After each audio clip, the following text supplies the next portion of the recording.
ছবি কোনো কাল্পনিক বা এআই জেনারেটেড ছবি নয়। এই ছবি কিছুদিন আগের ইরানের ছবি।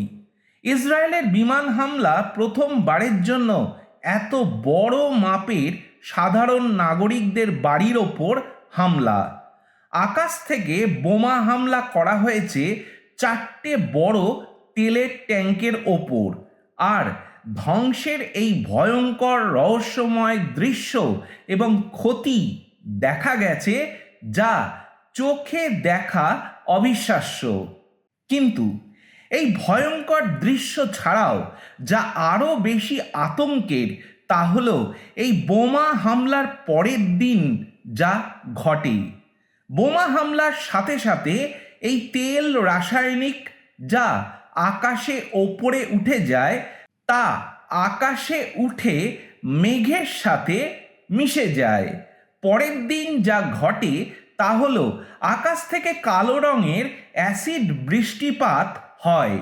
বলা যায় আকাশ থেকে তেলের বৃষ্টি হচ্ছে। বন্ধুরা, এই কালো রঙের অ্যাসিড বৃষ্টিপাত সত্যি মারাত্মক বিষাক্ত প্রকৃতির। স্বাস্থ্য বিশেষজ্ঞদের অভিমত, ওই অঞ্চলের মানুষ যতটা সম্ভব যেন ঘরের ভেতর থাকেন। যদি ঘরের বাইরে যাওয়ার প্রয়োজন পড়ে তাহলে তারা যেন মাস্ক পরে তবেই তাদের বাড়ির বাইরে বের হন।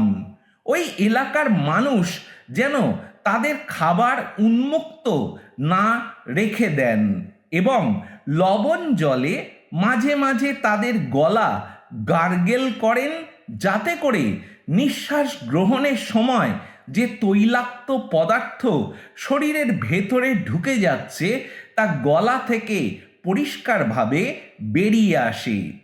এই কালো রঙের অ্যাসিড বৃষ্টি যদি কারোর ত্বকের ওপর পড়ে তাহলে সম্ভাবনা আছে রাসায়নিক দগ্ধ হতে পারে তাদের ত্বক, আবার শ্বাস প্রশ্বাসের ক্ষতি করতে পারে।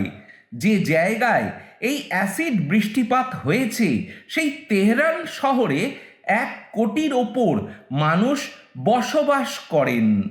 এই কয়েকদিনের যুদ্ধ এমনই মোড় নিয়েছে যে বোমা হামলা করা হয়েছে জল লবণাক্ত মুক্তকরণ কেন্দ্রগুলোর ওপর, যেখান থেকে মানুষ তাদের পান করা জল পায়।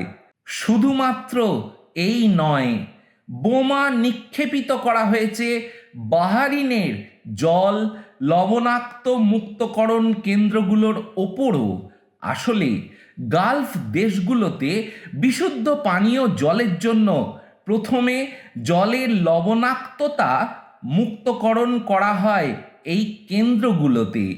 এখন এরা যদি এই জল লবণাক্ত মুক্তকরণ কেন্দ্রগুলোকে ধ্বংস করে বোমা নিক্ষেপ করে, তাহলে আমরা অনুমান করতে পারি যে ওখানে মানুষের পানীয় জলের সমস্যা হচ্ছে কি রকম। এই যুদ্ধে কেউ জিতছে না, বরং পৃথিবী আরও অনিরাপদ হয়ে উঠেছে। আন্তর্জাতিক সংযোগ ব্যাহত হচ্ছে, অর্থনীতির ভিত দুর্বল হয়ে পড়ছে, বিশ্ব পরিবেশের চরম ক্ষতি হচ্ছে, সর্বত্র আতঙ্ক ছড়িয়ে পড়ছে। 2020 খ্রিস্টাব্দে মহামান্য পোপ ফ্রান্সিসের ইতালীয় ভাষায় প্রকাশিত ফ্রাতেলি তুতি, যার বাংলা অর্থ আমরা সবাই ভাই বোন, পত্রতে তিনি যুদ্ধের অবিচার নিয়ে আলোচনা করেন।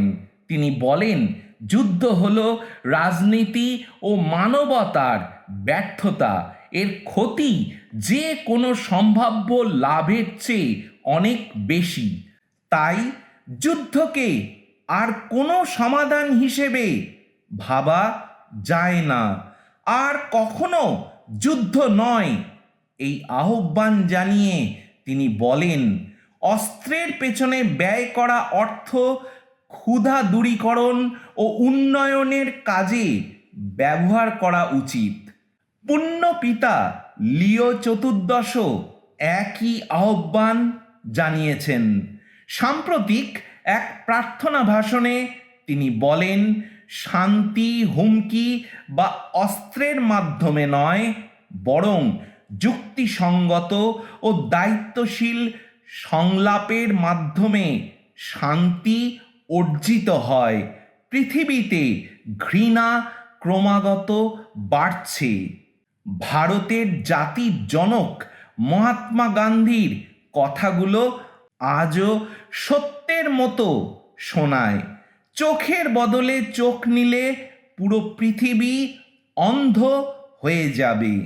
আর বর্তমান এই যুদ্ধের ক্ষেত্রে সব থেকে লক্ষণীয় ব্যাপার হলো যে এই যুক্তরাষ্ট্র এবং ইসরায়েল দেশ দুটোর দুই প্রধান যারা এই যুদ্ধ শুরু করেছেন, তাঁরা বলছেন যে তাঁরা এটা করছেন ইরানের মানুষদের মুক্তি প্রদান করার জন্য। কিন্তু প্রশ্ন হলো, তা কি ধরনের মুক্তি?